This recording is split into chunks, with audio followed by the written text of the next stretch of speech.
Ethical governance. Sorry. Before we discuss ethical governance, we need to be very much clear regarding what is the idea of what is the government and what is governance. So, government can be defined as a system or you can say an ensemble of institutions or the legal framework by which any group or any community is governed. Government. So, government is an ensemble of institutions or the legal framework, some values which may have evolved over a period of time by which a society, any group or community is governed. Then what is governance? Government is more like a potential energy. When the government comes in action, this is known as governance. So, governance more particularly refers to the process. Governance is related to the process by which the institutions of the government or various subsystems in the system of government, they exercise their authority. Why do they exercise their authority? To discharge certain responsibilities. What kind of responsibilities? Responsibilities related to welfare, development, security of the state. It all depends on the nature of the state, whether it is a warfare state or it is a welfare state. A scope of governance may be very much expanded or may be very much contracted. The scope of governance depends on the nature of the state and nature of the government. This point is clear. So, we are discussing ethical governance in the context of a modern democratic welfare state. In a modern democratic welfare state, the scope of governance is very broad. Lot many things are expected from the government. It is just not enough to, maintain law and order and to go for war management or collection of revenue, and the system goes on and on. It is not like that. In a modern democratic welfare state, the state has the government has multifarious responsibilities: the public health, education, or agriculture, or irrigation, or the industry, or environmental protection, then social justice, women empowerment, child development, the law and order, defense, security. Lot many things are there. It is an ensemble of, it is a collectivity of different kind of functions being carried out by different types of institutions. So, when we talk about government and governance, in the context of a modern democratic welfare state, it is a very complex phenomena. If you see the structure of the government, it is mind-bogglingly differentiated. It is functionally and structurally differentiated. To carry out different types of activities and different types of functions, you have different types of institutions. You have ministries and departments, you have corporations, you have companies, you have tribunals, you have various directorate or secretariat, and there's several advisory bodies and institutions, boards, commissions, all put together. They carry out different kinds of activities and functions.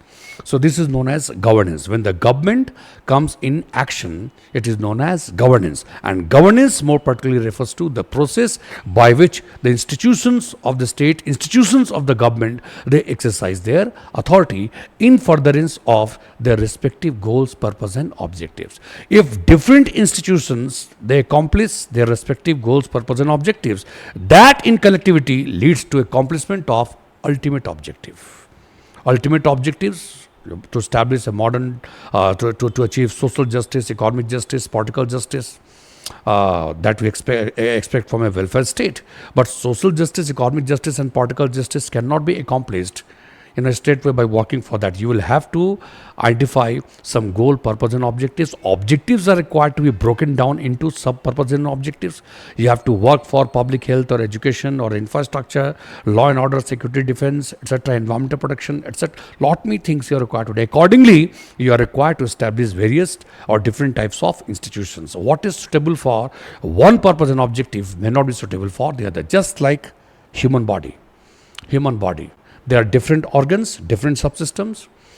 They differ from one another in their in the nature of muscles or structure, in their functions. Why? Because the different organs differ from one another. Why? Because they have to carry out different kinds of activities and they have to accomplish different types of goals. Muscles of your eyes are very delicate and the muscles of your legs are very strong. They have to bear the burden of entire body, something like this.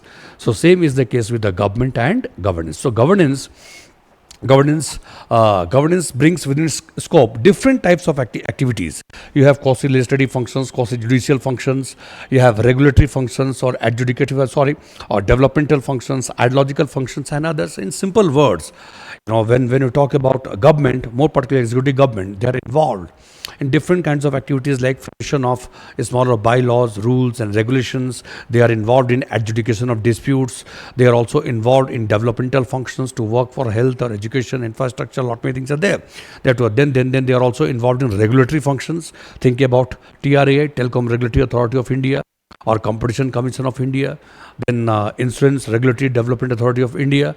So different institutions, they regulate and control affairs in different sectors, different areas of activities. So you have regulatory functions, you have adjudicative functions, you have legislative functions. So you frame rules, regulations, and bylaws. You also get it executed. Then you also adjudicate disputes.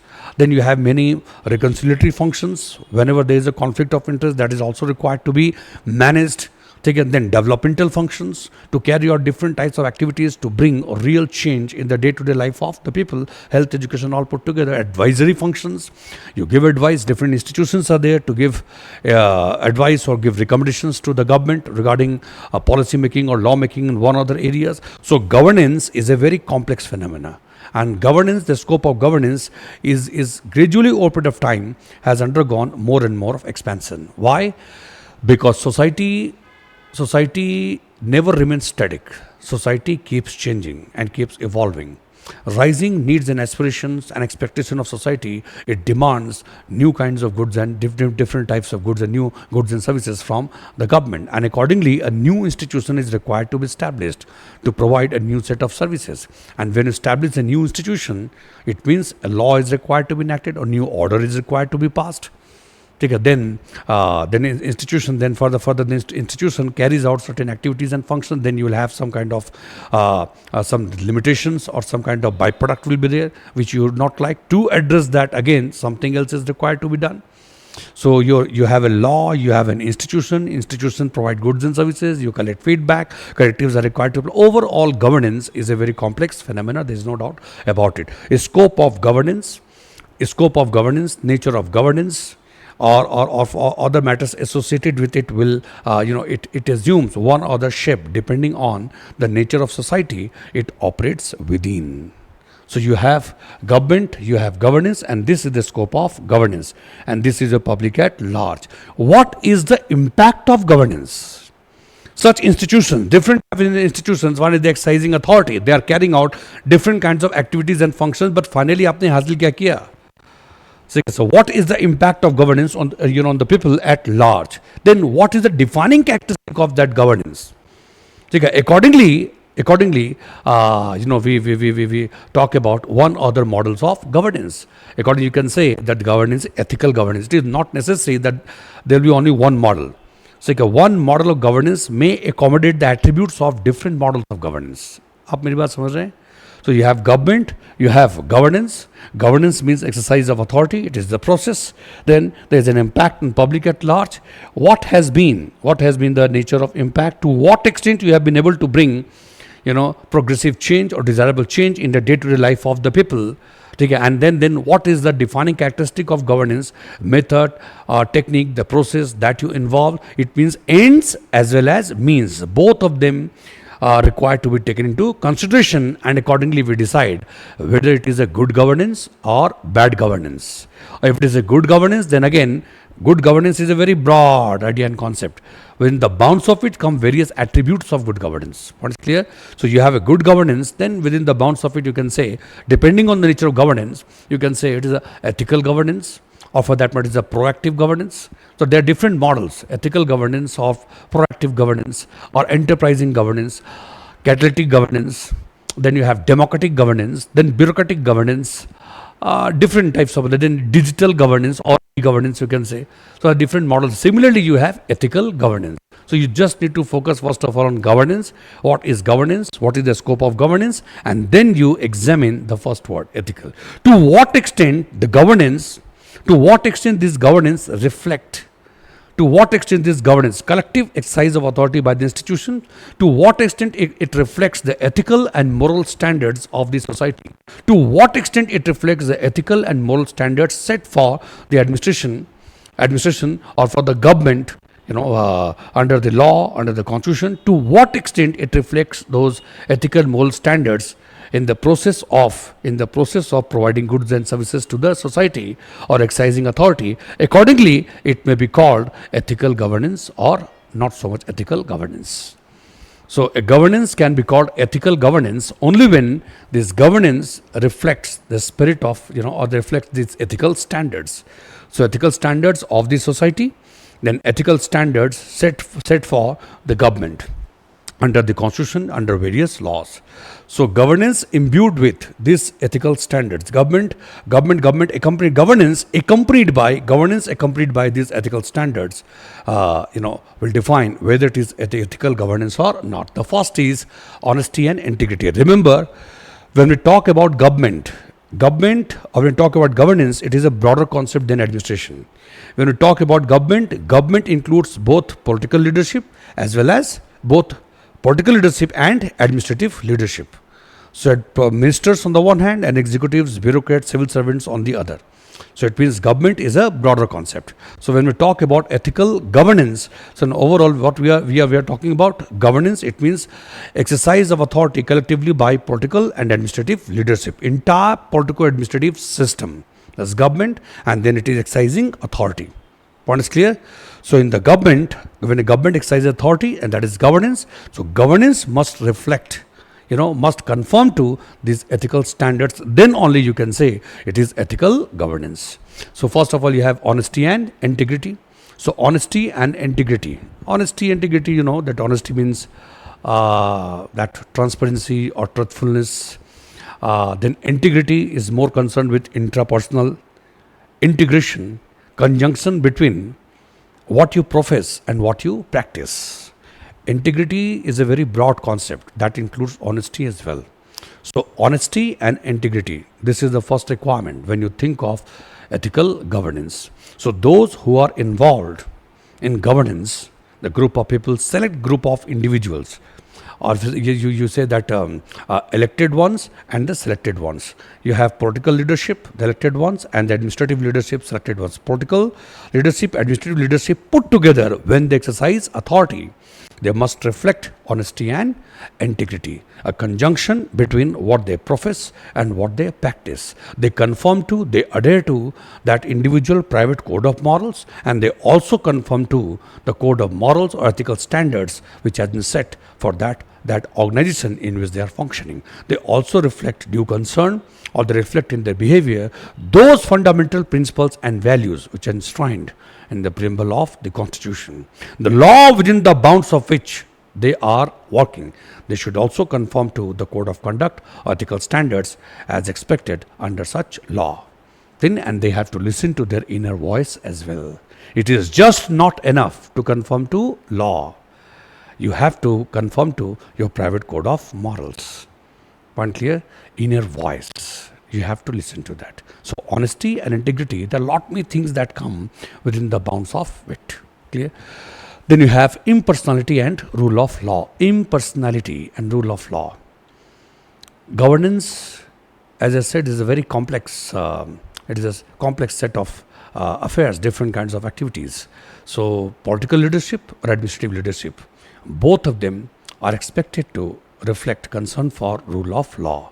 No room for personal whims and fancies. No room for personal prejudice, personal presumption, personal subjective notion of right and wrong. What is clear? Impersonality and rule of law. This is also a part of ethical governance. Very, very integral part of ethical governance. So your ministers or the bureaucrats, they should conform to the requirement of law. Whatever be the situation, circumstances, they can be contrary impulses, but you will have to overcome that, and you should stick to adhere to the requirements of law, rules and regulation. That is impersonality and rule of law. So system is being run by persons, but the persons are not reflecting their personal concerns, personal prejudice, personal passion. they are appointed to a position, they are exercising authority of that position in keeping with the requirements of law. So, impersonality and rule of law. In democracy, democracy and rule of law go side by side. In democracy, nobody can be a monarch, or the president or prime minister of Chief Justice of India, nobody is monarch. If there is something which is monarch, it is law, the supreme law of the land, constitution, and then other laws. You have to conform to that. So when you carry out activities, when you discharge your responsibilities, when you exercise authority in keeping with the requirements of law, so you are respecting the will of, you respect the will of the entire population, people of India, because the law carries the consensual strength of the entire society. Society is 140 crore people. Their representatives are sitting in the parliament, 776 something members in Lok Sabha, Raj Sabha. Then at the top you have constitution. Are you getting a point? So it means if the law is enacted by the parliament, so this law carries the consensual strength of the 140 crore people. So if you violate that law, your personal whims and fancies are allowed to overcome that law. So this is not ethical. You have to respect the will of the society. Law is important. If there are any kind of limitations in law, yes, you can raise up this matter. No doubt, you can seek amendments in that. You can express your, you can share your problem with your seniors. There are other constitutional ways and means, but as long as law is there, as far as possible, you have to conform to that. And if you defy, there should be genuine, cause or justification. You should keep within the bounds of law, within the bounds of constitutional means. So this is also a part of ethical governance, impersonality and rule of law. One clear. When you carry out activities, when you discharge your responsibilities in keeping with law, it is not just conformity to a letter or a sentence written in the law book. You are actually respecting the will of the people of this country, because their will, the consensus is expressed through every law legitimately passed by the parliament or the constitution. Point clear? Next is objectivity. Objectivity is a measure of degree to which your actions remain free from your personal or subjective notion of right and wrong, your personal experience in life. Are getting a point? Objectivity means that whosoever you are, आप एक IAS officer हैं या आप minister हैं या आप एक जज हैं, आपके सामने जब कोई विषय लाया जाएगा, कोई भी सब्जेक्ट मैटर जिस पर कि आपको डिसीजन लेना है, तो उस पर डिसीजन लेते वक्त आपकी अपनी निजी ज़िंदगी में आपका क्या अनुभव रहा है, निजी ज़िंदगी में क्या अनुभव आपका है, आपके अपने personal notion of right and wrong क्या है, आपकी अपनी समझ में सब्जेक्टिव जो आपका नॉलेज है वो राइट एंड रॉन्ग क्या है, ये बातें माननी नहीं रखती। आज आपका मूड कैसा है, आप समाज के बारे में क्या सोचते हैं, आपके सब्जेक्टिव आइडियल्स मानने नहीं रखते। That should not be allowed, this thing should not be allowed to interfere with your sense of justice. The subject matter for decision making which has been brought in front of you, you should examine that subject matter within the bounds of the law. You are exercising authority, so within the bounds of law and within the bounds of known principles, you are supposed to exercise authority and you have to deal with that subject matter. Your personal likes, dislikes, preferences, your personal prejudice should not be allowed to interfere with your sense of justice, with your judgment, with your decision. That is objectivity. Objectivity has great objectivity has a great unifying value, and objectivity is also concerned with impersonality. If different officials, they start taking decisions on the same subject matter based on their personal likes, dislikes and preferences, then there will be wholesome chaos in the system. The same subject matter will have different types of responses from different officials. So the element of certainty and predictability will be lost.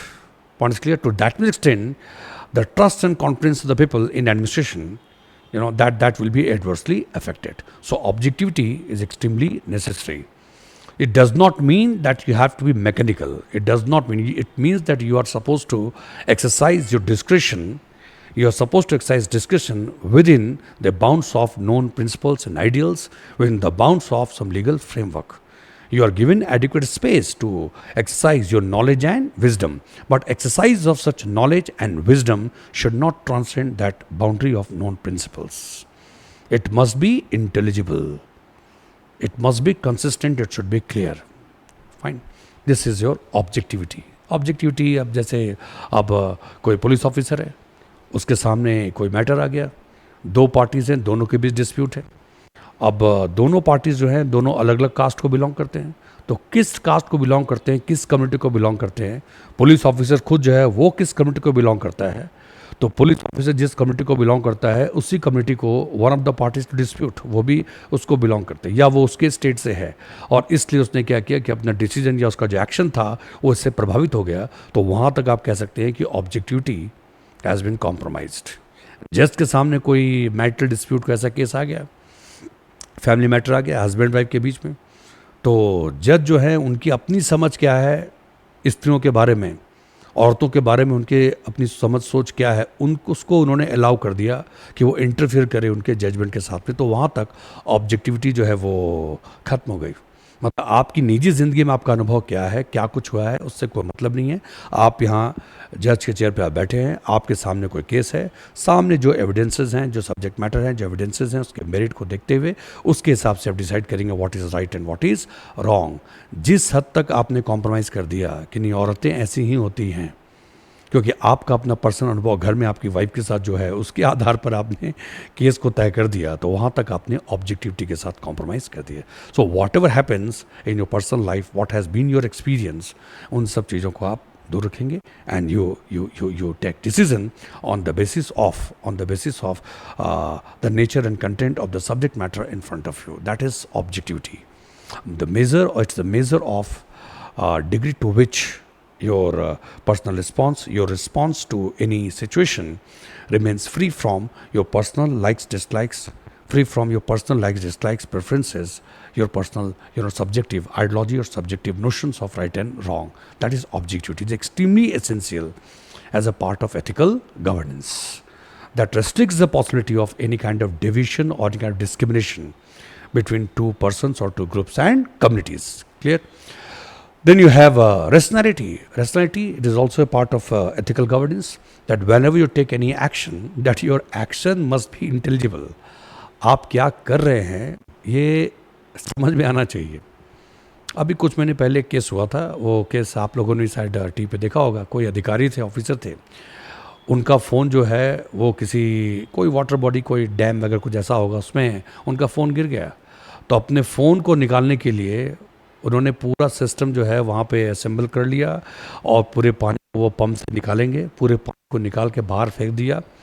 ठीक, कितना पानी बर्बाद किया एक phone को निकालने के लिए. तो ये जो क्या है, ये एथिकल मोरल डेफिशिएंसी का मामला है. न तो इसमें बुद्धि दिमाग है, न तो कोई रैशनैलिटी समझ में आ रही है, और उन्होंने अपने इंटरेस्ट को उन्होंने ऊपर रखा लार्ज इंटरेस्ट की तुलना में. ठीक है, प्लस उन्होंने अपने पर्सनल लाइक्स, अपने पर्सनल चॉइस उसको एक्सरसाइज करने के लिए उन्होंने सिस्टम का दुरुपयोग किया. क्या कोई ऐसा लॉ है, कोई ऐसा प्रोसीजर है जो आम लोगों के लिए एप्लीकेबल, जिसमें कि ये चीज़ें हो सकती हैं? किसी आम आदमी का फ़ोन अगर गिर जाए तो क्या उससे निकालने के लिए प्रशासन पूरा पानी निकाल देगा डैम से, जहाँ भी जिस वाटर बॉडी में सारा पानी वो निकाल देगा? नहीं, ऐसा नहीं होगा. तो फिर आपके लिए क्यों होगा? क्या आपके लिए कोई ऐसा कोई स्पेशल कोई प्रावधान है? क्या नहीं है. तो आपने कॉम्प्रोमाइज़ किया. ये मोरली भी डेफिशिएंट है, एथिकली डेफिशिएंट, और साथ साथ लॉजिकली भी डेफिशिएंट है कि इस तरीके से कोई फ़ोन निकालता है. ठीक है, कितने का फ़ोन तुम्हारा नहीं है और उतने फ़ोन के लिए तुमने इतना पानी बर्बाद कर दिया, इतनी बिजली बर्बाद कर दी. नहीं, फ़ोन बहुत महंगा फ़ोन था, तो जब इतनी हैसियत नहीं है तो मत रखा करो फ़ोन. समझ गए कि महंगा फ़ोन था, ऐसा फ़ोन है कि उस फ़ोन के चक्कर में तुमने पूरा सिस्टम ही लगा दिया, उसमें इतने सारे पानी बर्बाद कर. इससे फ़ोन मत रखो, ऐसा घटिया फ़ोन रखा, तुम्हें जो लगता है वो रखा करो. समझ की बात को. ये आपकी हो गई ये रेशनैलिटी. तो रेशनैलिटी का मतलब फिर क्या? और rationality is also part of ethical governance. To deal with any situation you identify different courses of action. If, in the light of some value system, to deal with certain subject matter, if you have chosen a course of action, the consequence of which can be anticipated, your decision is a rational decision. तो rationality केवल ऐसा मत समझो बस logic and reasoning हो, तो लगभग हर action में अपने हिसाब से कोई लॉजिक रीजनिंग हो जाती है. Rationality in the context of administration governance has to be understood a little, in a different way. Rationality केवल इतना नहीं कि logic और reasoning, मतलब in the light of some values and principles, while dealing with a certain subject matter, or you have to take a decision regarding certain subject matter, you explore different courses of action. If out of many courses of action, you have chosen the one, the consequence of which can be anticipated. तुम्हें पता चल रहा है, तुम anticipate कर सकते हो कि अगर हम ऐसा करेंगे तो इसका कॉन्सिक्वेंस क्या होगा, तब ये rational decision. Point is clear? आप कुछ ऐसा काम कर रहे हैं, आपको भी नहीं पता कि इसका कॉन्सिक्वेंस क्या होगा, इसका मतलब है कि ये रैशनल डिसीजन और रैशनल एक्शन नहीं है।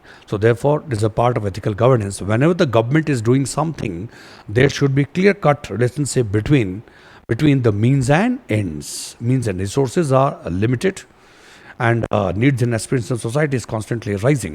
So we have limited resources and we have to deal with multifarious demands of the society.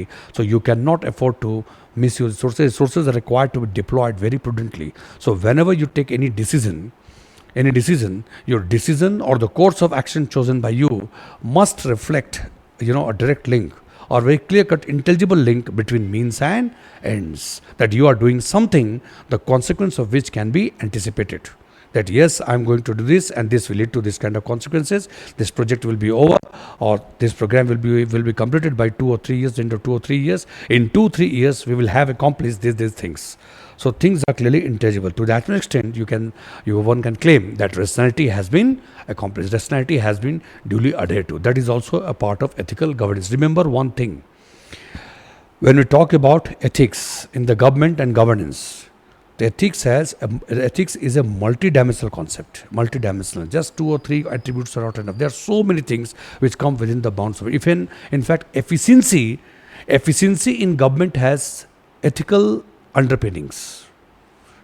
Are you getting a point? Efficiency in the private sector, input and output, and efficiency is defined. This much of time, money, energy you are investing, and this is the consequence. So input and output equation is taken into consideration to decide whether you are efficient or not. एक car है, car की efficiency देख लो, हमने उसमें 10 litre diesel डाल दिया, petrol डाल दिया, और पर लीटर कितने किलोमीटर कार जा रही है, सिंपल ऐसे निकालोगे एफिशिएंसी। प्राइवेट सेक्टर में जो एफिशिएंसी है वो सीधे कॉज और इफेक्ट के बीच में आप देख लोगे, मीन्स एंड्स के बीच में बहुत आसानी से निकाला जा सकता है। Point the input and output, this much of investment we have made, इसका कॉन्सिक्वेंस क्या है, इतना तो इंटरेस्ट से ही आ गया होता। तो वो बहुत ही क्वांटिटेटिव कॉन्सेप्ट है, ज़्यादा वो क्वांटिटेटिव है। But in the government, when you think about efficiency और economy, when you think of the efficiency has ethical and moral underpinnings. It means it is just not enough that you have accomplished something with the list of the investment of time, money, energy. It is not enough. You have to conform to ethical and moral standards as well. अगर आप थोड़े ज़्यादा पैसे ही खर्च हो जाए कोई बात नहीं है, लेकिन आप उस एथिकल मोरल स्टैंडर्ड्स के साथ कॉम्प्रोमाइज नहीं करेंगे, which are held dearly by the society within the bounds of which you are working. समझ में आए? सो एथिक्स की बात जब लोग करते हैं, एफिशिएंसी की बात करते हैं in the context of the government, it stands on a different footing from the private sector to some extent.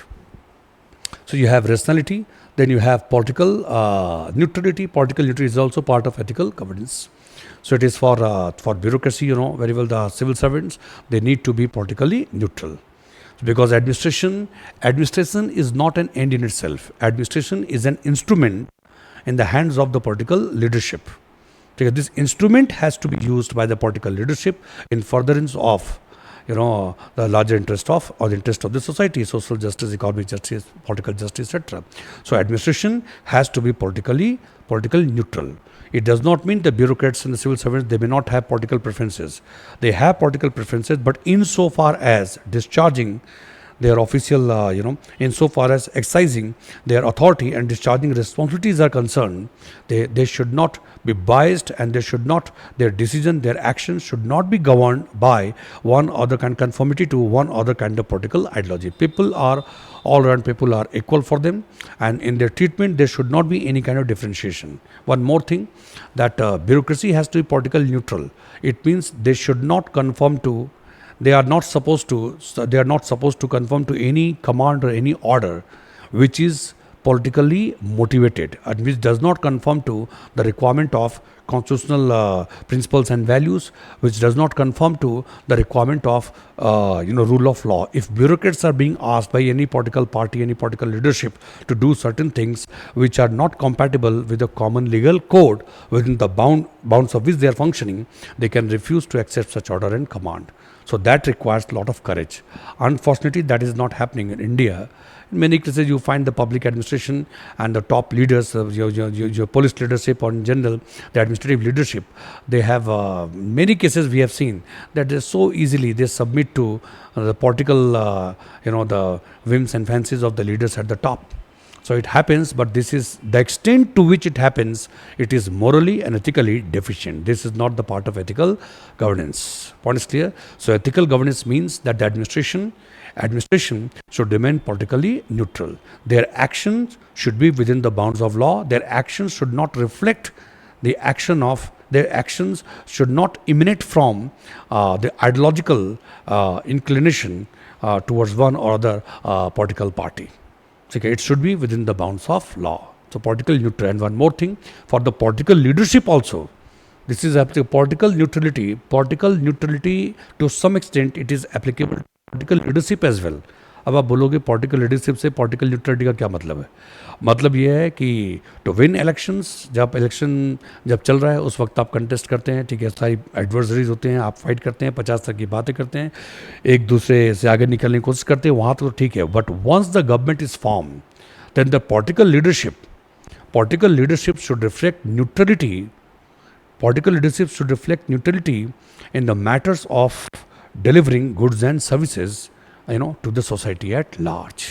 वहाँ पर ये पार्टी, ये बीजेपी जो है, भारतीय जनता पार्टी, उसकी सरकार चल रही है या कांग्रेस पार्टी की सरकार चल रही है. But once the government has been formed, the government has to be free from the political preferences. It means you will provide all goods and services to the people across the board without any differentiation whether they belong to the vote bank of this political party or that party, they belong to this community or that community. Once the government is formed, then all people who fall under your jurisdiction within your operational domain, they are equal to you. So for bureaucrats, political neutrality would mean that their actions should emanate from common legal code, requirements of law, principles and values of the constitution. Their actions should not be governed by the political preferences, likes, dislikes, getting a point, and all other kind of manipulations of the leadership at the top. They should have courage and guts to say that this is not possible. If there is so much of political interference in police administration, who is responsible? Police leadership is also responsible. IPS officer सारी पढ़ाई लिखाई करके और IPS officer बन जाते हैं, और उसके बाद उनकी क्या स्थिति है? ऊपर टॉप पे जाकर के जब वही सबमिट करते हैं मिनिस्टर्स के सामने, तो उनके नीचे जो थानेदार वगैरह होंगे वो क्या सोचेंगे? ठीक है, अगर पुलिस में बहुत ज़्यादा पॉलिटिकल इंटरफेरेंस है तो उसके लिए सबसे ज़्यादा रिस्पॉन्सिबल कोई अगर है तो वो पुलिस लीडरशिप है. तो पुलिस लीडरशिप है, क्या आपस में उनकी मीटिंग नहीं होती? आपस में उनका कोई एसोसिएशन नहीं है आईपीएस ऑफिसर्स का? आपस में बातचीत क्या करते हैं? क्या आपस में उनको तय नहीं कर लेना चाहिए कि क्या करना नहीं करना है? ठीक है, तो वो अगर पुलिस लीडरशिप अगर बहुत स्ट्रांग रहेगी, उनमें अगर करेज अगर होगा, तो ये पॉसिबल नहीं है. पॉलिटिकल लीडरशिप कैसे इंटरफेयर करेगी? आप यहाँ ट्रांसफ़र करेंगे, वहाँ ट्रांसफ़र करेंगे, कितने लोगों का ट्रांसफ़र करेंगे, कितनी पनिशमेंट पोस्टिंग करेंगे? जो ऑफिसर्स आ रहे हैं, they confirm to the principles of honesty, integrity, and they confirm to the principles of objectivity, rationality. They will not deviate at all from the path of law, rules, regulation. ठीक है, संदेश खाली में बहुत कुछ हो जाएगा. बंगाल में वायलेंस चल रहा होगा, फिर मणिपुर में होगा, कहीं बिहार में होगा, कई स्टेट में चल रहा होता है. आप आमतौर पे क्या देखते हैं? पुलिस सीधे सबमिट कर देती है, पॉलिटिकल जिसकी सरकार है उसके सामने झुक जाएगी. वो नए केस बना देगी, एग्जिस्टिंग केस को गायब कर देगी, जिसको बचाना है बचा लेगी, गायब कर देगी. इसलिए उनकी आप देख लो, उनकी क्रेडिबिलिटी क्या है, लेवल ऑफ ट्रस्ट और कॉन्फिडेंस क्या है पुलिस में लोगों का. ठीक है, क्यों? क्योंकि उन्होंने इन सब चीज़ों के साथ कॉम्प्रोमाइज़ कर रखा है. ठीक है, ऑब्जेक्टिविटी नाम की चीज़ तो दिखती नहीं है. ठीक है, कितने लोगों को भरोसा है कि वो थाने में जाएंगे तो सब चीज़ें वैसे ही होंगी जैसा लॉ के अनुसार है? कितने लोग, आम लोगों से जाके पूछे. तो दैट दे कीप ऑब्जेक्टिविटी तो बहुत बड़ी चीज़ हो गई, बहुत बड़ी चीज़ हो गई. Austerity, political neutrality, then dependability. Dependability is something that you earn over a period of time. The consistency, मतलब honesty, integrity, efficiency, economy, all such things are reflected consistently over a period of time. Okay, you remain present, you have always remained present in time to deal with the situation effectively. Then you achieve that dependability. Dependability is not something that you achieve overnight. It is an evolutionary process over a period of time. The consistency in your performance, conformity to the code of morals, ethics over a period of time. You have been able to resolve the problem. You are efficient, you are very prompt, you're efficient, you are effective, and with due consistency, then you achieve dependability. Then you have efficiency, economy. I have discussed efficiency, economy, and efficacy. You are efficient. You are efficient. You are not merely concerned with the accomplishment of goals and objectives, but you accomplish goals and objectives in the best possible manner. List of the investment of time, money, and energy. At the same time, you do not compromise with ethical, moral standards. Point clear? So, efficiency and economy, you know very well that wastage of resources has to be stopped, and then available resources are to be utilized in the best possible manner. So with the same amount of input, you maximize the output, efficiency and economy. And then you have efficacy. Efficacy, that is power to produce desired results. Efficiency and efficacy, they are not the same things. It means you may be efficient, and you have economized your operations, still you may not be efficacious. Power to produce desired results. So you need efficiency as well as efficacy. There is a possibility that you are efficient, but ultimately your efficiency was not accompanied by unity of direction and purpose. To that extent, despite being efficient, you may not be able to accomplish the goals and purpose for which you had started or you had begun with this, the activities and the functions. So efficacy means power to produce desired results.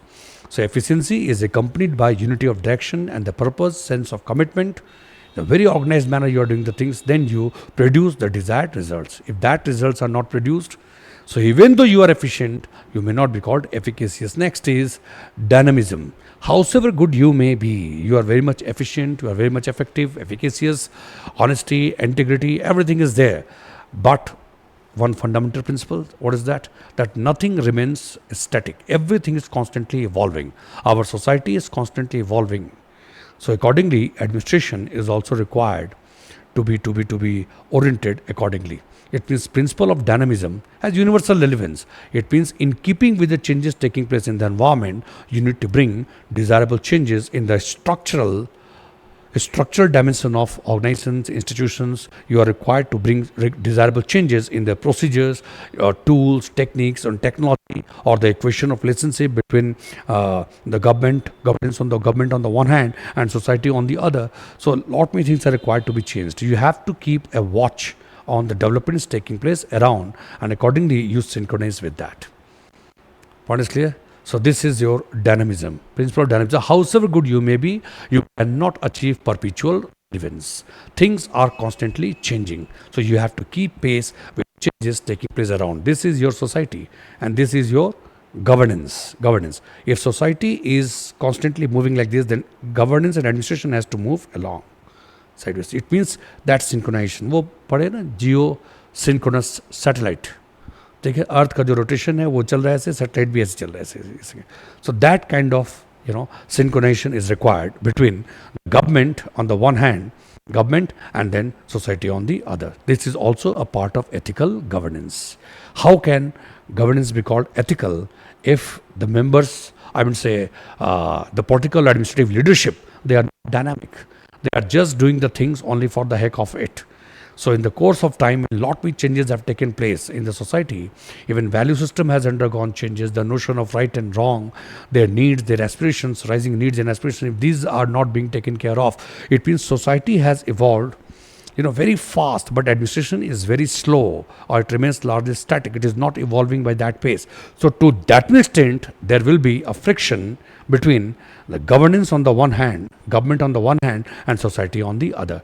This disjunction or this friction and conflict will make the things difficult for the government. Point clear? So that's why that synchronization must be achieved. A proactive government, it deals not only with the contemporary problems and challenges, it also anticipates things in future and accordingly prepare for the same. So that government generally, does not face that kind of friction and conflict with the society, because even before the society, the people in the society realize that what is required, what is desirable, even before that administration ends up providing, or sometimes administration moves one step ahead. The government governance is so proactive, and they are so much progressive that they anticipate, they create the needs and aspirations, they bring changes in the quality of life of people without waiting for any kind of protest to take place demanding new kinds of goods and services from the government. So proactive government, you can say. So you have dynamism, then you have human orientation. So being rational. So conformity to the principle of rationality, conformity to the principles of objectivity or impersonality does not mean that the administration becomes, or bureaucrats become, high and dry in general. They end up losing that human face in administration. So things are required to be balanced out nicely, which means you are using best of the tools and technologies, methods, process. You work within the bounds of law, but that touch with the society should never be lost. That organic connectedness with the society should never be lost. The administration should carry that human face, and then human orientation. Human orientation is different from human face. It means despite having your best of the tools and techniques inspired by your rules and techniques related to information technology, or you are using artificial intelligence, but you have identified, you have discovered the ways and means to keep in touch with society. So constant interaction, human to human interaction with society should never be compromised. It should take place. So regular routine activities, services, for the convenience of society can be provided through your online, the online mechanism, your through apps or through the website or portal. All such things can be provided, but it does not mean that the people of administration, should never come in contact with society. So there should be ways and means. If required, it should be made mandatory for the officials. At least you need to interact with them once in a week, or once or twice in 15 days or in a month, something depending on situation, circumstances, nature of subject matter, nature of service. Point is clear? So that human face should be there, and human orientation, that kindness, that benevolence, that sensitivity, it has to be reflected in the governance. Point clear? So if you are dealing with the people from rural areas, वहाँ से लोग आते हैं, भले आपका साथ system online है, उनकी कई तरह की दिक्कत हो सकती है, डिजिटल लिटरेसी अभी उस लेवल तक नहीं पहुँची है, तो आप लोगों के साथ आप कायदे से पेश आएंगे, अच्छे से पेश आएंगे, उनकी बातों को आप समझें. ये ऐसा है 5 बजे तक ये होगा, कल आइए फिर जाइए, ऐसे बातचीत आप नहीं करते हैं. कोई रास्ता निकल सकता है तो निकालिए. आपको you have to keep within the bounds of law. ठीक है, लेकिन इसका मतलब ये नहीं है कि you have to behave like a robot. ठीक है, you have to keep within the bounds of law, but within the bounds of law, if you exercise the authority with little creativity, you can do, you can bring significant changes in overall, response of the administration or the government to the society. आप काफ़ी creatively अपने authority को exercise करके आप लोगों के जीवन को बेहतर बना सकते हैं. This is possible. ठीक है, आप किसी को साफ कर सकते हैं 5 बज गया, 5 बजे का सर्वर डाउन हो गया, ऐसे काम नहीं हो सकता है, तो अम्मा जी आप जाइए फिर आइएगा कल. और आप ये भी कर सकते हैं कि 5 बजे अगर नहीं हो सकता है तो आपने उनकी बात को समझा और कुछ ऐसा सुनिश्चित कर दिया कि आप ऐसा कर दें कि वापस आपको आने की आवश्यकता नहीं हो, क्योंकि आपकी उम्र बहुत ज़्यादा है, आपको बहुत दिक्कत होगी आने में.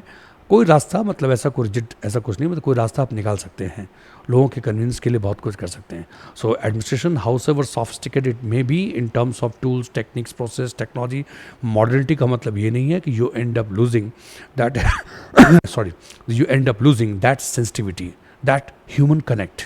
That this is extremely essential. This is a part of ethical governance. In future, this quality of the governance will be tested. आप best of the tools technology use करेंगे, लेकिन आपको ये देखना होगा कि technology should remain our servant. We do not end up becoming the servant of technology, because the end of the day, governance is not only about providing goods and services to the society. It is also about making them feel that administration is a part of this extended, the larger family. ठीक है, the people in administration and the governance, they represent the people at large, elected or selected. They are your people. तो ये उस level पे आपको ले जाना होगा. So ethical governance is not just about conforming to the law, rules, everything. तो है, ठीक है, but you need to go beyond that. You need to reflect that sensitivity. ये हर बात एडमिनिस्ट्रेशन में लोगों को, और मिनिस्टर्स हों या फिर आपके ब्यूरोक्रेट्स हों, सिविल सर्वेंट्स हों, कोई भी हों, ये बात जो है वो हर बात सिखाई नहीं जा सकती, हर बात लॉ के अंदर लिखी नहीं जा सकती है. कुछ बातें आपको खुद भी समझनी पड़ेगी. ठीक. The dynamism and human orientation, and then transparency and accountability. The higher the level of transparency, transparency, the higher the level of accountability, the more will be the trust and confidence. So level of trust and confidence between government on the one hand and society on the other, it is affected to a great extent by this transparency and accountability. And you have to keep things transparent. Why? Because it is based on the basic idea that in democracy, those who are in the government, they exercise authority. They exercise authority under a law which has been given by the society at large. So it means, who is the repository of all power and authority? The people at large, that group and community, they are the public at large, they are the repository of all power and authority. You are simply exercising such authority in trust and on behalf of the society. Whether you are elected or you are selected, you are a minister or you are a bureaucrat, you are exercising authority under a law which has been given to the entire system by the people themselves. The word "we" in the constitution holds a lot of significance. So therefore, all public servants, they should never forget that they are not the owner of resources, they are not the masters, they are servants. Simply by saying that we are public servants is not enough. It should be reflected in your action. By that measure, you have to maintain highest level of transparency. People have every right to know that what are you doing, what you are doing with your authority, your power, and what you are doing with the resources which have been placed at your disposal. Okay, such resources belong to the people of this country. So transparency has this basic principle behind it.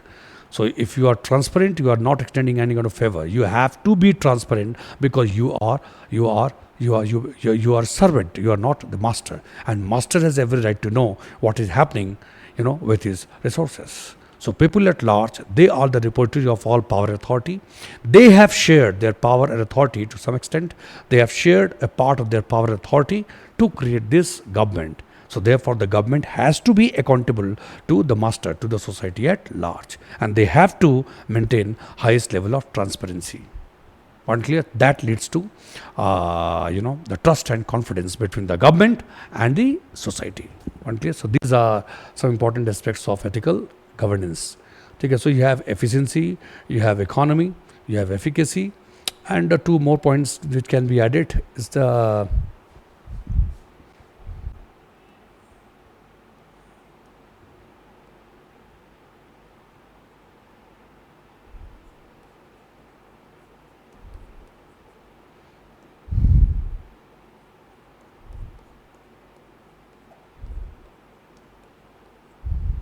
equality and expertise. These two can be added. 5 E's you can say: the efficiency, economy, efficacy, equality, and expertise. These two can be added. Okay, so you have, and then the equality. This is also a part of ethical governance, important part of ethical governance. That treatment, water treatment, which is being given, treatment which is given by you to the people, there should not be any kind of discrimination. People are to be treated equally. So you have Article 14 in our Constitution. Article 14 deals with equality, deals with equality. So Article 14 talks about equality before law and equal protection of all laws. So equality, this is also one of the important aspect of an important ingredient or constituents of ethical governance. The principle of equality should be followed. Two persons in the same condition, they should be treated alike. And if there is any kind of departure from the equality, there should be genuine justification for the same. And that if there is a departure from the equality, it has to be reasonable, it has to be consistent, it has to be intelligible, and this can be tested in the extreme situation. If something has gone wrong, so it can be tested by the court of law, by the judiciary. So the principle of equality has to be followed. Two persons living in the same situation, they cannot be treated differently. And then expertise. It is expected of the government and the functionaries in the government to keep working for improvement and to achieve excellence. So how can you provide best of goods and services to society if you do not develop that expertise? From time to time, as and when it is found that your goods and services are deficient in terms of quality or something else, then you need to improve upon that. So expertise is required. The higher the level of better training, better expertise, and the better is the quality of goods and services. So it is just not enough that you keep working and keep providing same set of goods and services. You should constantly strive for excellency. excellence, and you should make effort to achieve expertise. The higher the level of expertise, the better will be the utilization of available resources, and better will be the quality of goods and services. So this is your ethical governance. Point is clear? So you have government, then you have governance. Governance is the sum total of different kinds of activities. Governance is the process. Governance is the process by which authority is exercised to provide different kinds of goods and services to society. Okay? And is governance, what is the impact of governance? What is the impact of governance? What is the nature and quality of governance?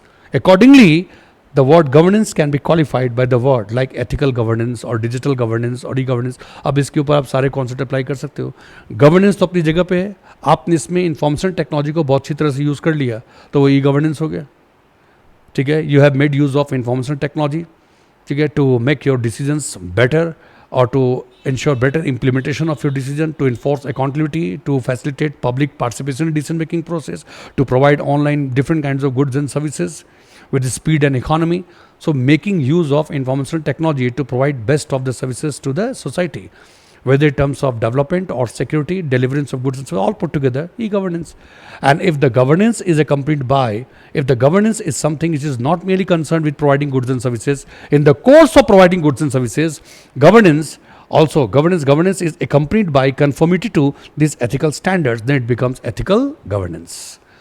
So those who are involved in providing such services, they conform to these ethical standards, ethical governance. And if they are providing such goods and services, governance as a collective enterprise action, governance, the nature of governance is such that it involves people in the decision-making process. Then there is an element of public accountability. The wall of separation is not there between government and society.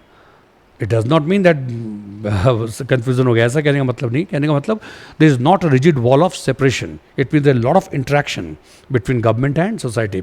Popular participation, people participate in the decision making process as far as possible, and then the system also holds itself accountable to the society. So you can say the governance in the real sense is democratic governance, because the government actions at the top, to a great extent it is motivated by the needs and aspirations and the collective preference of the society.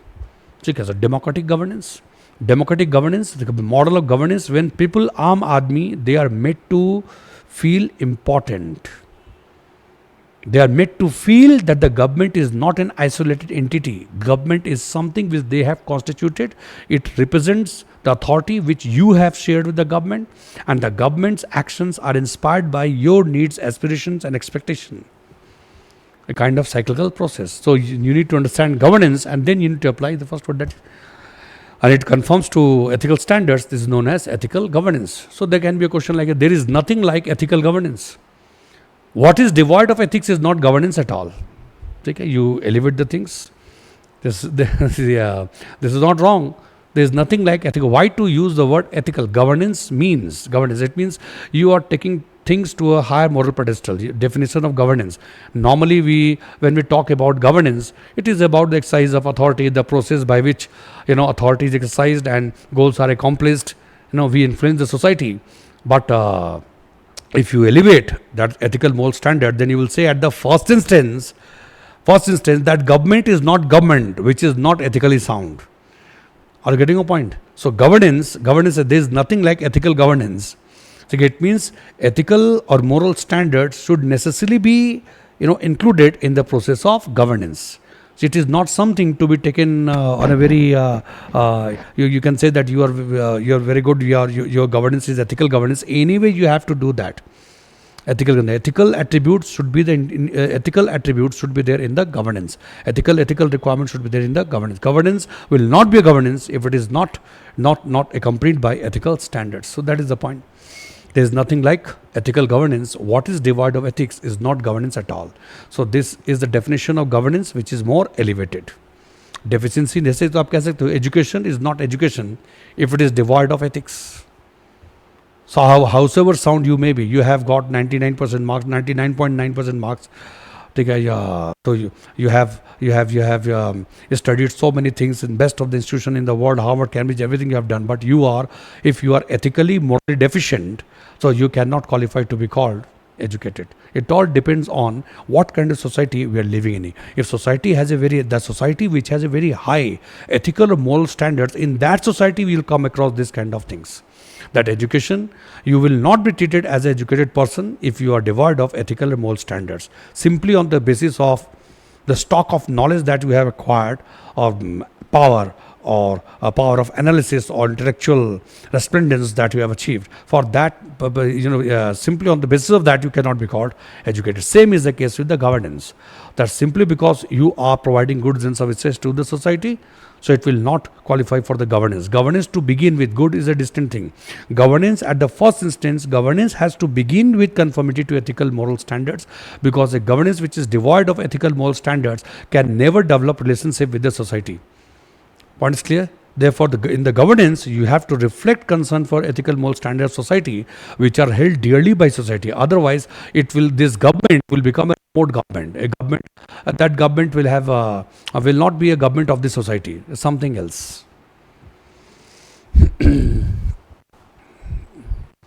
Then this is the point: ethical governance in India. So, if you see the state of affairs in India, so what can we do? There's no denying the fact that administration or governance in India is not so well placed, as far as ethical conformity to ethical or moral standards are concerned. So what can we do to bring ethical governance in India? I don't mean to say this is not ethical, but there's a long way to go. Moral ethical deficiency is seen. Corruption is there in the different departments, in different levels in the government. Corruption is there. We need to accept that. So what can we do to bring ethical governance in India? So for that, you have some long-term measures you can take, some short-term measures. So long-term and short-term measures can be taken. मतलब दोनों चीज़. There are some people, they deserve to be brought under control through stringent laws, through tough administrative actions, because they are incorrigible. Okay, so you cannot afford to wait for another 10 or 20 years for education awareness. Let the people feel and realize the significance of ethical governance. So first thing that you need to understand, ethical governance is not possible. Ethical governance is not sustainable if your society is ethically and morally deficient. जब सरोवर का पानी ही गंदा है तो लोटा कितना भी चमचमाता लेकर के आओ, लेकिन पानी उसके अंदर गंदा ही आएगा. Point clear? इसका मतलब ये कि ethical governance cannot be developed, cannot be sustained for long if your society is ethically not so sound or morally not so sound. So you have to work for the government and administration, and then you have to work for ethical and moral elevation of the society as well. So you will have to go for some long-term measures and short-term measures. So long-term measures, persuasion, better education, then awareness, making people aware of their rights and their duties. Okay, so and the better training of the bureaucrats. Gradually, you are diluting, the evils of the bureaucracy. Okay, the democratization of society, democratization of administration. These are long evolutionary process. And on the other hand, you can take some short-term but very effective measures to begin with. That you need, you can come up with the more stringent laws, but the cost of resorting to moral or ethical deficiencies should be high. Then we should have, we need to establish, or for that matter, if required, then existing institutions can be given more power. Institutions to exercise, new set of institutions, more powerful institutions to exercise, vigilance constantly to catch hold of the cases of corruption or moral ethical deficiency. Very fast adjudication of such disputes and some cases of moral turpitude, it should be taken care of. So you need better law, the legal system. The law should have deterrence, and we need to ensure that there is certainty of punishment. The real deterrence comes not so much from the law, stringent laws. The real deterrence comes from the certainty of the punishment that you ensure under the law. So if required, rules and procedures should be brought on scientific lines, should be simplified so as to ensure that those who resort to corruption, those who resort to ethical or moral deficiency, being in the position of authority, they should be caught hold of very fast, and they should be punished with due efficiency. And then a conviction rate will have to be improved. Only real deterrence will be created. So on the one hand, ethical governance can be brought by force, by coercion, by creating deterrence. So better laws, better institutions, better vigilance, then very creative use of informational technology, for the enforcement of accountability. So as the government is doing, gradually we are moving towards fact-based administration. Gradually we are moving towards more and the scope of e-governance is being expanded by the government. That has also played an important role and will have an important role to play in future to restrict the possibilities of corruption. But on the other hand, what I mean to say that you need to go for the long-term persuasive means, measures and approach, because in long term, ethical governance will not be genuinely ethical governance. If people are ethically and morally sound, or they appear, or they are ethically and morally they are sound, not so much because of their natural disposition, behavioral disposition, but more because of deterrence of law. So that ethical governance will not be sustainable. So if any government comes in the future and that government is not so much sound in terms of that government, the political leadership is morally deficient. So in that case, once again, you will see that deficiency in the administration as well. So what I mean to say, that we need long-term measures and short-term measures. In the short term, you focus more on institutions. Institutions can be established. You have CBI, you have ED, your Lokpal and Lok Ayuktas, and the banking ombudsman in different areas. If required, new institutions can be established. Existing institutions can be calibrated with more power, more authority. They can be given better technology, etc. So legal system or the institutions, better use of technology. Okay, so all such things can be done to create the required deterrence. And on the other hand, we can focus more on education, more on awareness, and one other measures can be taken by the government so as to develop that integrative value system. Okay, the concept of integral existence, integrative value system, that all of us in togetherness constitute a family, in the sense of belongingness to a common culture, common tradition, common family, the sense of nationalism. All such things can be encouraged by the government. You resort to corruption, you resort to misprisioneric activities because you don't love your country, you don't love your society. So the root cause of corruption lies here. If you really love your country, your society, and you have a sense of belongingness, to this country, and the entire country is a family, then you will not resort to corruption. You consider people as a part of a family. आप अपने घर में, कितने लोग घर में चोरी करते हैं? नहीं करते. बदमाश भी होते हैं, बाहर करते हैं, अपने घर में नहीं करते, क्योंकि अपने घर से प्यार करते हैं, लोगों से प्यार करते हैं. अगर घर के परिवार के लोगों से बहुत प्यार करते हैं तो थोड़ा सा एक्सटेंडेड होना चाहिए. केवल परिवार नहीं, देश समाज सब कुछ है. ठीक है, इसलिए केवल ये मामला केवल स्ट्रिंजेंट लॉ का और एडमिनिस्ट्रेशन का नहीं, हमें एजुकेशन और ग्रेटर अवेयरनेस इन सब पे काफ़ी फोकस करना पड़ेगा. एक लॉन्ग टर्म में एक इंटीग्रेटिव वैल्यू सिस्टम उसको इनकरेज करना पड़ेगा, प्रमोट करना पड़ेगा, तब जाकर के long term and short term measures. But the ultimate outcome that finally would like to ensure that if ethical governance in India is there, ethical governance is not so much because of deterrence of law.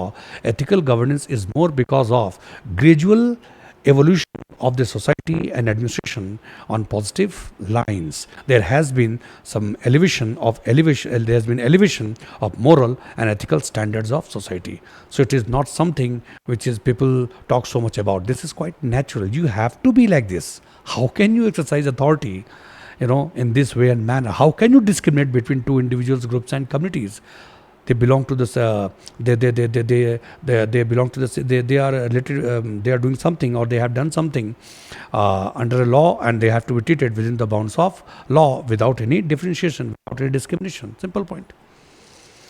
People in the similar situation are to be treated alike. They are not to be discriminated.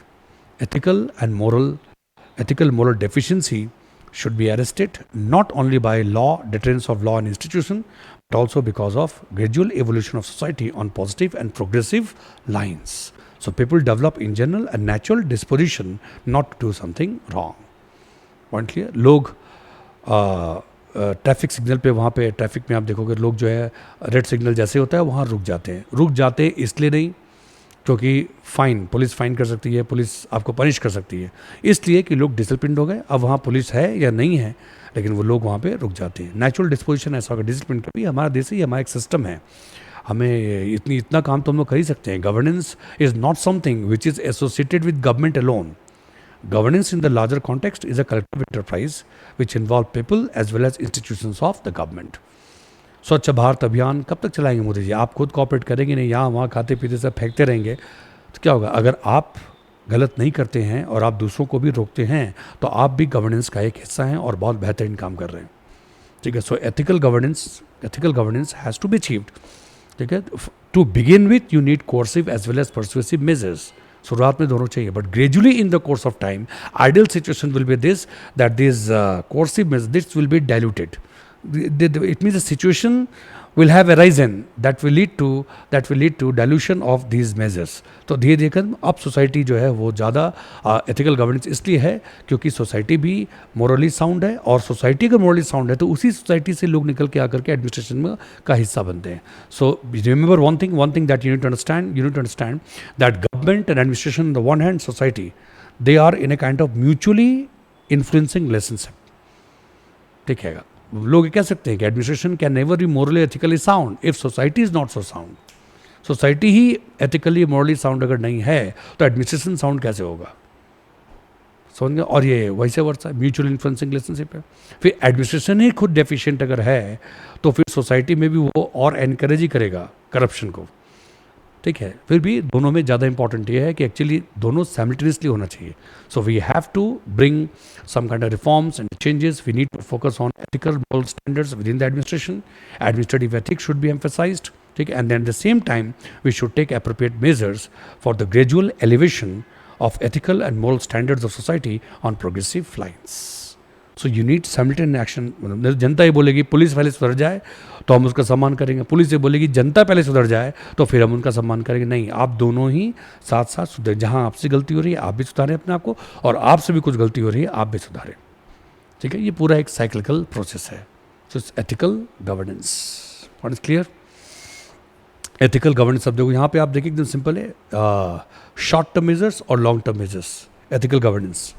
Short term measures and long term measures. Short term measures में क्या है? Stringent loss, efficient institutional arrangement. आपके पास CBI है, आपके पास ED है, लोकपाल, लोक आयुक्ता और भी इंस्टीट्यूशंस अगर चाहें तो आप ऐसे इंस्टीट्यूशंस बनाएं जो काफ़ी इफेक्टिवली काम करें. Enforcement of accountability by creative use of information technology. IT to a great extent, creative use of information technology can restrict the possibilities for corruption, or it has done so. Then limited discretionary power at various positions in the political administrative leadership. We need to examine it, we need to go for the audit, and where required, the power authority, there should not be too much of concentration of power authority at any one place, because that generally leads to corruption. One clear, power corrupts and absolute power corrupts absolutely. पुरानी कहावत है, ठीक है. And then authority, responsibility, it has to be managed well. There is a principle of correspondence of authority and responsibility. Administration में लोग discuss करते हैं that authority in excess of responsibility is dangerous, and responsibility in excess of authority is meaningless. So therefore, these things are to be taken care of. There should be limited discretionary power. Too much of discretionary power is given at any position, then that discretionary power, if it is unlimited, then it will not qualify for discretionary power. It will become, arbitrary power. So at various places there should be limited discretionary power, and various positions should be connected to one another in such a way that you don't have only superimposed control mechanism. There's a control mechanism is at the top. There should be more than one points of control. If you escape the clutches of law here, you will be caught hold of there.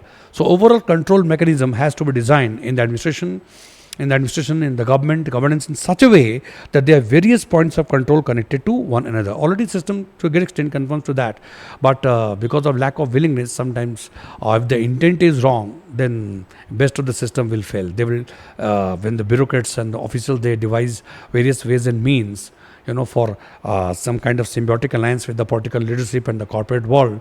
So they are actually designing laws, rules and regulations, so they know where to escape from. So that is dangerous. So the problem lies with the willingness and intention. But there is a possibility that system can be designed so much scientifically that to a great extent there will be little room for the expression of your bad or wrong intent.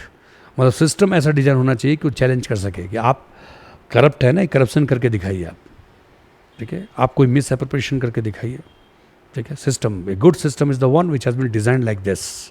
वो किसी की मर्जी पे नहीं है, क्योंकि उस person का इंटेंट अगर अच्छा है, लोग अच्छे हैं, ईमानदार हैं, नहीं हमें आप ईमानदार हैं, नहीं हम गुंजाइश ही नहीं छोड़ेंगे काफ़ी हद तक कि आप इसमें बेईमानी कर सकें, ठीक है. So this then administrative institutions insulated against political interference. So this is something which is extremely important and necessary. Administrative institutions should be protected, should be insulated against political interference. There can be cooperation between, or there should be cooperation between political leadership and administrative leadership, but undesirable intervention or interference should not be accepted. और एक best example आप देख लो, police leadership all over the country. कौन सा state ऐसा है जहाँ पे आप पुलिस लीडरशिप और पुलिस एडमिनिस्ट्रेशन में पॉलिटिकल इंटरफेरेंस नहीं है? और हम सब लोग देख चुके हैं कि इसका खामियाजा क्या होता है. कोई घटना घट जाती है और पता चला कि अगर वो जो कल्प्रिट जो है वो एक्यूज्ड है वो रूलिंग पार्टी को बिलोंग करता है, तो पुलिस काफ़ी खातिर करती है. आप शाहजहां शेख वाला मामला देख लीजिए, बंगाल में क्या हुआ. ठीक है, हीरो बन के घूम रहे थे जब तक पुलिस साथ में चल रही थी, और जैसे ही ईडी सीबीआई सब की टीम आ गई तो फिर देखिए क्या दुर्गति हुई. अभी जहाँ होना चाहिए वहीं पे हैं. ठीक है, ऐसे बहुत सारे केसेस हैं, किसी एक स्टेट की बात नहीं है, बाकी स्टेट में भी हर जगह पे ऐसा है काफ़ी. पुलिस एडमिनिस्ट्रेशन जो है उसमें इंटरफेरेंस, तो पुलिस एडमिनिस्ट्रेशन की बात हमने की. इन जनरल एडमिनिस्ट्रेशन में डिफरेंट लेवल से पॉलिटिकल इंटरफेरेंस बहुत ज़्यादा है. तो एथिकल गवर्नेंस के लिए बहुत ही ज़रूरी है कि एडमिनिस्ट्रेटिव इंस्टीट्यूशंस को इंसुलेट किया जाए. एडमिनिस्ट्रेटिव लीडरशिप में ऐसे लोगों पर होने चाहिए जिनमें भी वो करेज होना चाहिए कि वो स्टैंड कर, वो एक स्टैंड ले सकें और पॉलिटिकल लीडरशिप को वो रोक सकें कि नहीं, we will not execute the things which are not compatible with the common legal code. ऐसा नहीं है कि ऐसे ऑफिसर्स नहीं हैं, लेकिन उनकी संख्या कम है. उसके बाद है तुम्हारी आपके ये value centric training should not B oriented towards rules, regulation and procedure. अभी क्या होता है एडमिनिस्ट्रेशन में, ट्रेनिंग में रूल्स को कहाँ अप्लाई करना है, प्रोसीजर कौन सा फॉलो करना है, द फोकस उस पर ज़्यादा है. लेकिन एडमिनिस्ट्रेशन में there should be value centric training. ये होनी चाहिए. उनको ह्यूमन राइट्स के बारे में बताना चाहिए, लोगों के फंडामेंटल राइट्स के बारे में केवल नॉलेज पढ़ के एग्जाम में पास करके आ गए वो इनफ नहीं है. मतलब to have knowledge of human rights और fundamental rights, legal rights, constitutional rights is one thing, and being right conscious and to be duty conscious, ठीक है, and to respect the rights of others is a different thing. It is a very deep behavioral phenomena. आप authority exercise करते वक्त दूसरों के rights का आप काफ़ी ध्यान रखते हैं. ठीक है, ये सब चीज़ें ट्रेनिंग में आनी चाहिए. ट्रेनिंग बहुत ज़्यादा प्रोसीजरल नहीं होना चाहिए, उसको डायल्यूट करके ज़्यादा आप वैल्यू सेंट्रिक ट्रेनिंग कर सकते हैं. ठीक है, value centric training, then simple and scientifically drawn rules and procedures. The simpler the rules and regulation, the lesser will be the possibility of corruption. So rules and procedures should be scientifically designed, it should be people friendly, at the same time it should restrict the possibilities of corruption. Okay? And then you have effective judicial intervention. From time to time, effective judicial intervention is required. A single word by the Supreme Court, a single sentence, it works a lot. ठीक है, इतना कुछ जैसे मणिपुर में हुआ, जैसे बंगाल में हो रहा है. बंगाल में वायलेंस, अगर सुप्रीम कोर्ट एक बार कह देती है, अगर एक बार पुलिस एडमिनिस्ट्रेशन को अगर वो डीजी को बुला ले, अगर समन कर ले डीजी और चीफ सेक्रेटरी को कि आप कैसे सिस्टम चला रहे हैं, ये कौन सा पुलिस एडमिनिस्ट्रेशन है, कौन सा पुलिस एडमिनिस्ट्रेशन है जहाँ पर एक इलेक्शन बिना वायलेंस के आपके नहीं हो सकता है, कोई भी एक रिलीजियस प्रोसेसन जो है वो निकल नहीं सकता बिना वायलेंस के. गवर्नर कितनी बार ऐसा कह चुके हैं, गवर्नर कितनी बार एडवर्स कमेंट कर चुके हैं. मतलब ये आप लोग क्यों हैं ऊपर, मतलब आप डीजी किस बात के हैं, आप कैसे एडमिनिस्ट्रेशन को रन कर रहे हैं. ठीक है, ऐसे ऐसे अपराधी हैं जो 10-10 साल से महिलाओं का शोषण कर रहे हैं, 10-10 साल से वो अपराध करते आ रहे हैं. ऐसा लगता है कि उन्होंने इसको पूरा इंस्टीट्यूशनलाइज कर दिया है. मतलब corruption is more institutionalize than rule of law.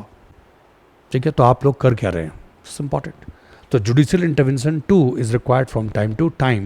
That will exercise an effective check on corruption, and that will force them to become ethically and morally sound. तो ऐसे दोनों में बात जमती नहीं है कि आप बाई फोर्स किसी को एथिकली और मॉरली साउंड बना रहे हैं, ये बात दोनों को जमती नहीं है. ये अंदर की चीज़ है, इनर वॉइस, आप उसकी बात आप सुनते हैं अपने मन की बात. लेकिन to begin with you are required to exert some pressure and force, and gradually in the course of time they will start behaving. आपके अंदर अब हर एक व्यक्ति को अंदर से बहुत अच्छा बनाना उतना संभव है नहीं, लेकिन इतना भी अगर कर लें कि because of deterrence of law और the institution, the little bit of education, awareness, orientation programs, better training, कम से कम इतना कर ले कि they think twice before resorting to any kind of morally and ethically deficient act, then that will be enough for the society.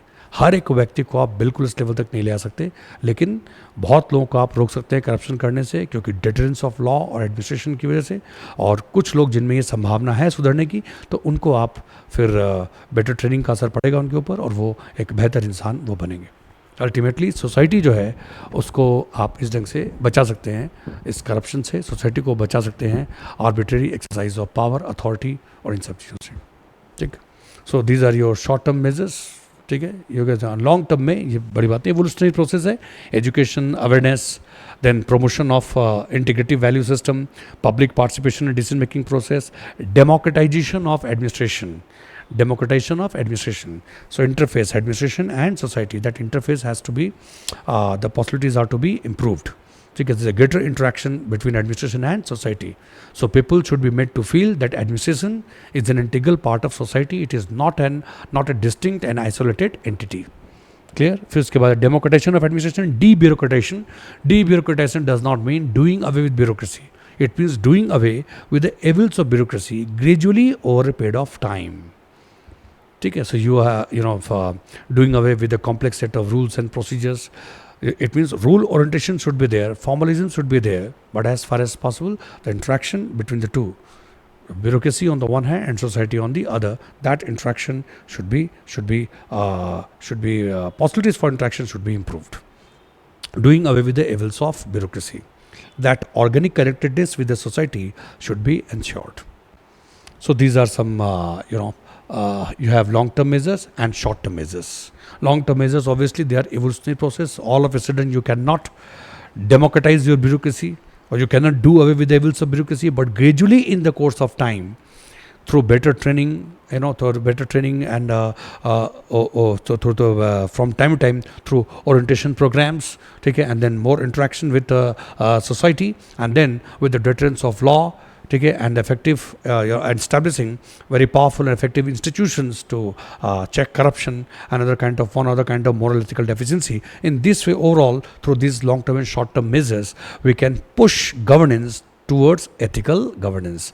It will not happen overnight, but we can begin with the process. And why to say begin with the process? We have already begun with that, and our central government is doing so well. Some of the state governments are doing, and gradually we are moving in that direction. But there is a long way to go. At some places things have improved, no doubt, but at many places there is a long way to go this path. Okay, so that ethical governance should not be deterrence of some political leader, that Mr. Modi ji at the top, that's why they conform to law, rules and regulation. Mr. Yogi ji is there, that's why they were doing so. No, you have to go beyond that, so that it does not depend on the nature of political leadership. It becomes a part of natural disposition of the individuals and the institutions to act honestly, to act with due honesty and integrity, with efficiency and economy. This should become a part of the culture, should become a part of work culture. It should not become a matter of so much of debate and discussion. But obvious, I have appointed to this position and I have to discharge the responsibility for which I am being paid. So what? इसमें ज़्यादा कुछ बात करने की, उस level पे आपको ले जाना है. ठीक है, this is ethical governance. So ethical governance and ethical standards of society, दोनों के बीच में एक लिंक है. Ethical governance and ethical standards of the society in question. So when we talk about ethical governance, we should not remain confined to ethical or moral standards that we see in the government and administration.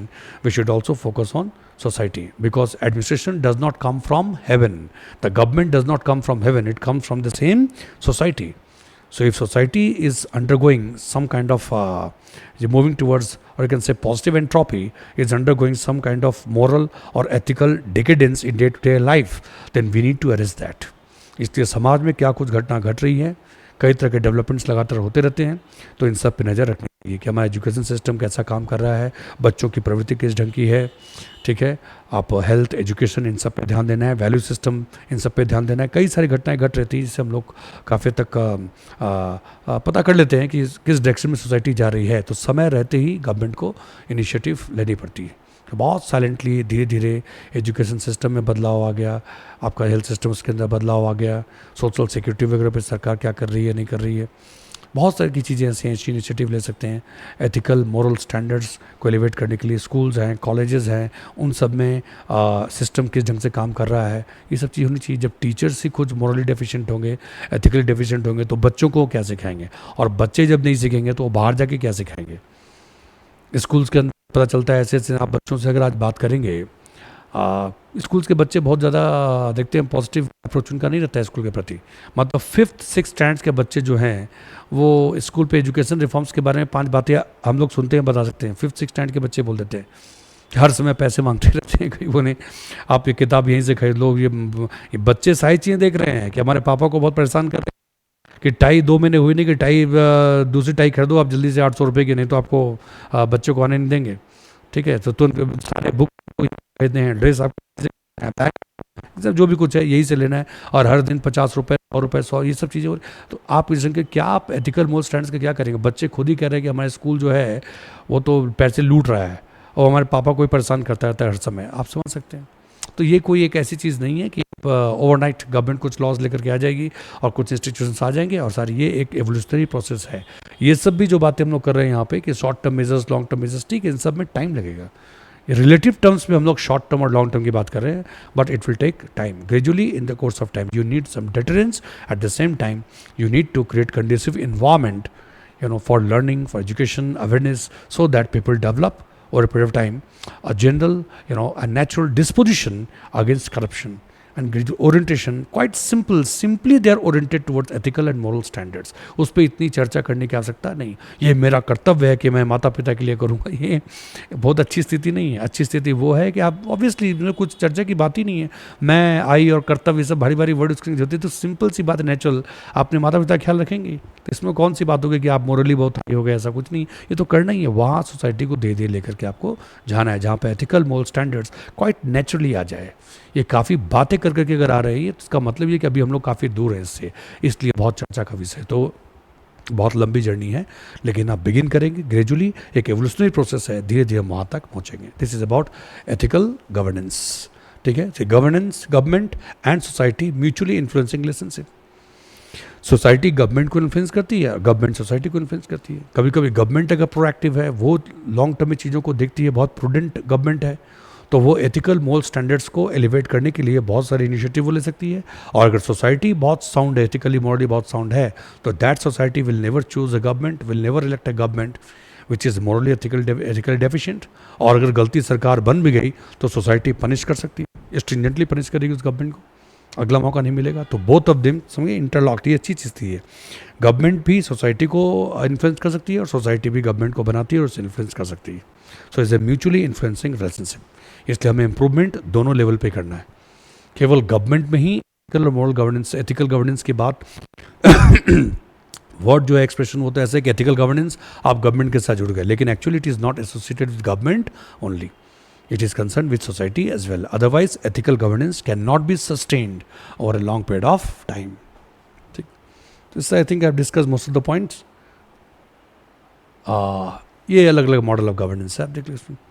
Ethical governance में से एक है, इसलिए enterprising governance, catalytic governance, ethical governance, digital governance, inclusive governance, then proactive governance, developmental governance, anticipatory governance, कितने तरह के model. इसलिए ये हमने इसलिए आपको दिखाया कि इतने सारे मॉडल हैं। आप तो पहले गवर्नेंस को डील कर लो, व्हाट इज़ गवर्नेंस, और हमने कहा ना कि nature of the governance, nature, content, orientation of governance, then its impact, to what extent has been able to bring desirable changes, ठीक है, what is the defining characteristics of the government, वो किस तरफ ज़्यादा टिल्टेड है, oriented है, ठीक है, ये सारी बातें मिलके एक गवर्नेंस मॉडल को जन्म देती है। It is not necessary that governance can be defined only in terms of one of this models.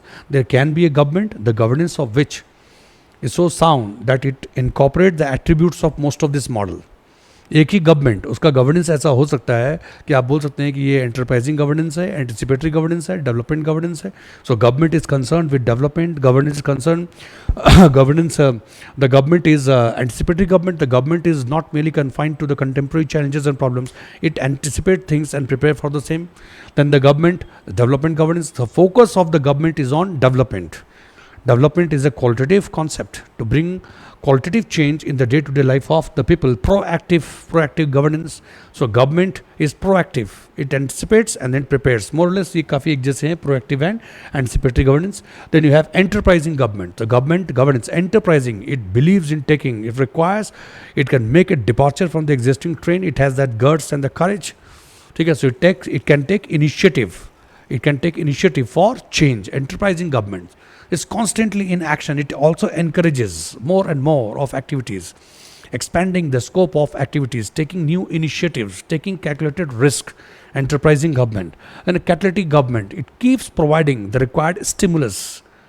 ठीक है, stimulus for change and development. Catalytic government, वो किसी भी रिसोर्सेज को आइडल रहने नहीं देती. ठीक है, बजट में आप देखोगे, बजट में कुछ ऐसे प्रोविजंस होंगे, समय समय पे पॉलिसीज गवर्नमेंट की कुछ ऐसी होगी कि वो एनकरेज करती है लोगों को कि आप और एक्टिविटीज़ की तरफ बढ़े. Intensify the activities.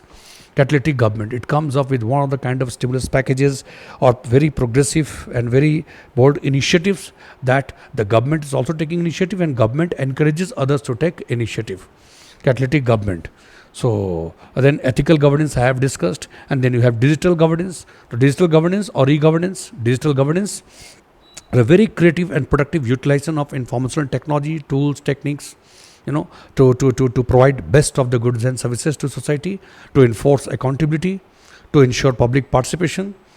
ठीक है, then gradually removing the barriers between the government and society as far as deliverance of goods and services concerned. You are making the most creative and productive use of informational technology to bring down the wall of separation between government and society. आप बैठे दिल्ली में और दूर राजस्थान जैसलमेर के किसी गांव में भी गवर्नमेंट वहाँ तक हिट कर सकती है कि आपको कौन सी सुविधाएं मिल सकती हैं, नहीं मिल सकती हैं, क्या अवेलेबल है, नहीं है. आप तो जाएं, आधार कार्ड नंबर डालें, उस पोर्टल पर चले जाएं, आप देख लेंगे कि इस प्रोजेक्ट्स का कौन सा प्रोजेक्ट आपके यहाँ चल रहा है, आप उसमें एक बेनिफिशरी हैं या नहीं है. मतलब कि impact quotient and impact zone of the governance can be expanded, can be improved with the help of digital technology. Digital governance.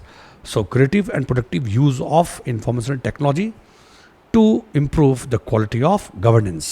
Whether it is a matter of decision making or implementation, or exercise of vigilance, or for enforcement of accountability or control, deliverance of goods and services with the speed and economy, collecting feedback, applying correctives, all such things come within the bounds of digital governance. And then you have inclusive governance. The governance is truly representative in nature. Government is truly representative. Inclusive development is not possible without inclusive governance. In the process of governance, in the model of governance, you have representation from different groups and communities. All are involved. So you look after the interest of all. सबका साथ सबका विकास, मोदी जो बताते हैं उसके अंदर है सबका साथ सबका विकास, सबका विश्वास, सबका प्रयास, ऐसे कुछ है चारों ही. ठीक, मतलब कि आप इस बात को समझते हैं कि विकास, development is a collective enterprise. Development is a multi starrer script. ये कोई ऐसी स्क्रिप्ट नहीं है जिसको कोई एक हीरो आकर के लिख के चला जाए, एग्जीक्यूट करके चला जाए. आपको बहुत सारे हीरोज़ चाहिए जो मिलकर काम करते हैं और डेवलपमेंट को पॉसिबल बनाते हैं. That's the point. तो inclusive governance and inclusive development उसके थ्रू आ जाए. ठीक है, जेन्युइन सेंस में. तो ये आपके इतने सारे मॉडल्स हो गए. और एक लास्ट में है मास्टर इन सब का, गुड गवर्नेंस. आप चाहें तो गुड गवर्नेंस मीन सबको इंक्लूड कर सकते हैं. गुड गवर्नेंस आपको पता ही है. अब गवर्नेंस गुड है या गुड नहीं है, ये हम और आप सरकार तय नहीं करेगी, ये तो जनता तय करेगी. जनता अगर ये पाती है कि गवर्नेंस में वो सब कुछ है जैसा कि उनका एक्सपेक्टेशन है, वो डेवलपमेंट, सिक्योरिटी, वेलफेयर, ये सारी चीज़ें, तब वो क्वालिफाई करेगा गुड के लिए. और ये गुड जो वर्ड है ये एक रिलेटिव एक्सप्रेशन है and along the scale of time and place. ठीक है, गुड गवर्नेंस की परिभाषा जो 70s में रही होगी वो आज 2024 में नहीं होगी. तो the word good is a relative concept. Time और प्लेस, ये सब जो गुड गवर्नेंस इंडिया में है वही गुड गवर्नेंस का मॉडल वहाँ पे या उसके मायने अमेरिका में कुछ अलग होंगे, क्योंकि वहाँ की सोसाइटी एक अलग स्टेज में है, उनके क्राइटेरियंस अलग हैं और हमारे क्राइटेरियंस अलग हैं. तो you have time and place, ये जो फैक्टर है ये गुड को डिफाइन करता है. ठीक है, changing aspirations and criterions. Society जो है उसके aspirations change, society never remain static. The rising aspirations of society, needs and aspirations of the society keep changing, and accordingly the criterions which they apply to जज whether the governance is good or not, it keeps changing. So you cannot afford to remain complacent. So good governance, governance which is capable of bringing desirable changes in the society, and which to a great extent conforms to the needs and aspirations of the society. It conforms to the criterions set by the society, that qualifies for good governance. Good governance, and good governance concept is very broad and general in nature. It can accommodate the attributes of all these models of governance. One clear? In good governance, there can be attributes of all, most of them or two or more of them. It can be seen in the word good. और good governance में भी आप याद रखोगे, good governance में भी ऐसा नहीं कि पूरा का पूरा रिलेटिव कॉन्सेप्ट है. You have a stable component and then you have a component which is change oriented. You talk about honesty, integrity, you talk about objectivity, you talk about rationality. इन सब बातों का बोलते हैं. This is the stable component. So good governance in India और good governance in America, wherever you go, the moment you think of good governance, ठीक है, there is a stable component, and that the government has to be very much honest. So governance should confirm to the requirement of honesty, integrity, और for that matter rationality और objectivity और impersonality. I am talking about modern democratic setup. So these are the stabler component which remains the same all over the world. Wherever you think of good governance, you confirm democratic country I am talking about. So the stabler component, and then you have a component which is required to be changed from time to time. So enterprising government, catalytic government, getting a proactive government. This is something which is governed by the factor of time and place. So you have a stable component, and then you have a change-oriented component. I hope the point is clear. जैसे धर्म है, धर्म में रीति रिवाज कई तरह के उसमें बदलाव हो सकते हैं. धर्म में भी दो कंपोनेंट होगा. धर्म में एक इनर मोस्ट कोर होगा, एक इनर सर्किल, एक होगा आउटर. जो इनर सर्किल जो है, इनर मोस्ट जो कोर है, वो शाश्वत है, उसमें कोई बदलाव नहीं होगा. आप सत्य की बात करेंगे, आप अहिंसा की बात करेंगे, आप love, compassion, sense of gratitude की बात करेंगे, दैट रिमेन्स स्टेबल. अगर ये है नहीं तो कोई धर्म के लिए क्वालिफाई, कोई भी एक सोच वो धर्म के लिए क्वालिफाई कर ही नहीं सकती. That is stable component. उसके बाद जो चीज़ें हैं वो समय काल परिस्थिति के अनुसार उसमें बदलाव हो सकते हैं. आपके रीति रिवाज, कस्टम, ट्रेडिशन जो रिलीजन से जुड़े हुए हैं, उन सब में बदलाव हो सकते हैं, बट द इनर कंपोनेंट जो है that remains the same. So you need, most of the places you find the two attributes, stability, attributes of stability and attributes of change. And progress is all about stability amid change and change amid stability. स्थायित्व में परिवर्तन लाना और परिवर्तन में स्थायित्व सुनिश्चित करना, इसे प्रगति कहते हैं. ये कहाँ गया, ये कुछ ऐसा है, ये बनाया हुआ है. Is the point.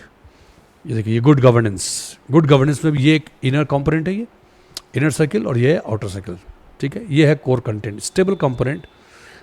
You talk about legitimacy. Again, I am talking about in the context of modern democratic welfare state. So legitimacy, openness, participation. Legitimacy, openness, participation, accountability, public participation in decision making process as far as possible, public accountability, then openness and transparency in the governance, and then legitimacy.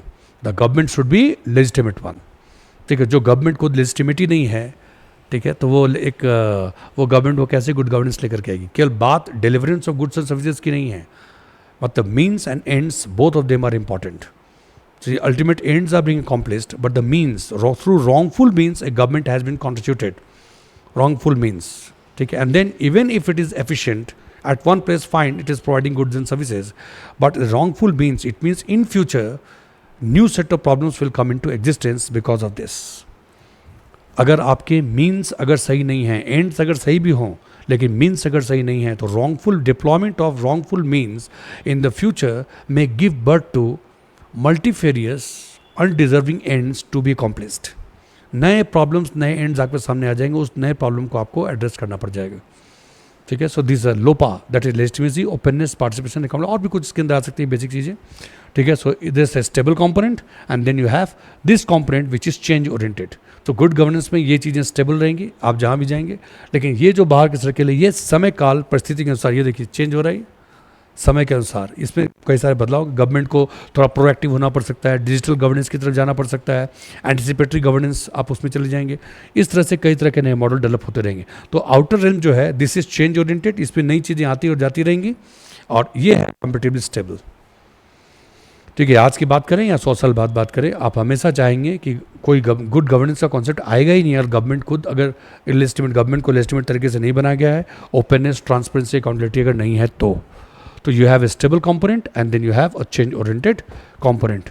ठीक है, और दोनों को मिला देते हैं stability and change.